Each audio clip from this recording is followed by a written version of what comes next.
In this video, we're investigating the potential effects of 5G technology on insects. As 5G networks become more widespread, there's a growing interest and concern about how this technology might impact insect populations. We'll dive into the current research, explore how 5G frequencies interact with insect physiology, and discuss what these findings could mean for the environment.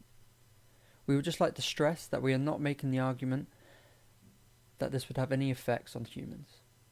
So Arno Thielens contacted both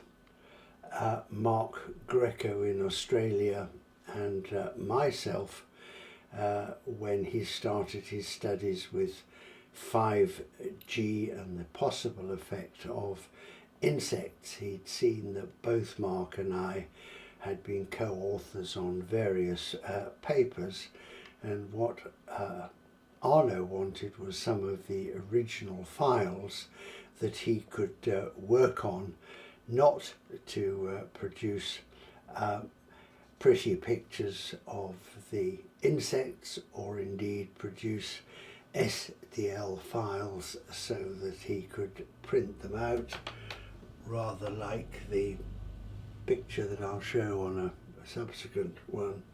But what he wanted to do was to put the SDL files into some simulating software that we'll show on a subsequent slide.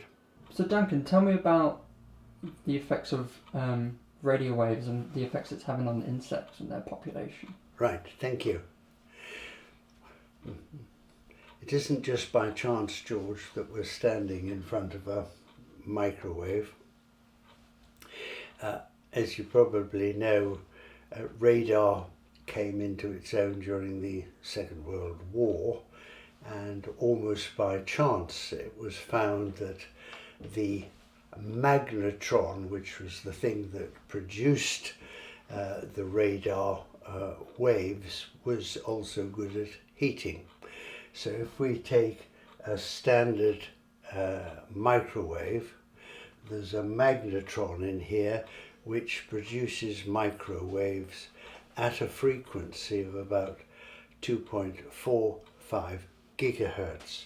But more relevant to the insect we'll be talking about in a moment, that corresponds to a wavelength of about 10 centimeters. So for instance, if we're going to heat up this piece of fish and close the door and have it rotating around, this is going to be heated by an electromagnetic wave which is bouncing off the various metal walls, and as the magnetic waves go through the food, particularly the water molecules become agitated and heat. Every school child knows that the formula of water is H2O. So you will have an oxygen and two hydrogens divided by whatever magic angle this is. One will be positive, one will be negative, but they will change direction depending on whether the electromagnetic form is in a positive or negative phase. And as everybody knows, if it's cold, you rub your hands together, and it's the friction of those water molecules that produce heat.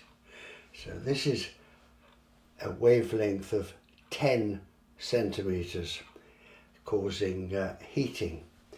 If we now look at a poor little insect, and this is a bee that was unfortunate enough to have problems, as the 5G, which stands for generation, not G for gigahertz, the fifth generation gets, the frequency gets higher and higher, the wavelength gets less and less. There's an inverse relationship between them. Now, this insect may be perhaps 1 centimetre in length. And when you start getting down to microwaves that have a similar wavelength to the particular insect, then it will resonate, and this will cause heating. Now, if it's something like a fruit fly, that's only about 3 millimeters length, which would be about equivalent to 25 gigahertz. But there's no doubt, with the human thirst for more information, more speed of direction, that there will be more microwaves in this particular field. So one of the interests is whether part of, I'm not saying it's all of, but part of the reason that we're seeing less insects might be related to radio waves. Of course it's due to more insecticides, of course it's due to more intensive farming, of course it's due to more global warming, etc. But we believe, and some of the experiments that we have done, we have taken insects, we've put them in a micro CT, and we have then looked at them and formed models that we can then model against. Okay, so Duncan, can you tell me a little bit more about what the waves are actually doing to the insects? Yes. As we explained a bit earlier, there's the so-called dielectric heating effect. So, if you like, in addition to any heating that the poor old insect is getting because of global warming and more infrared, etc., etc., there's the additional heating effect, the dielectric heating. But there's more than a suspicion that the 5G is doing more than simply heating.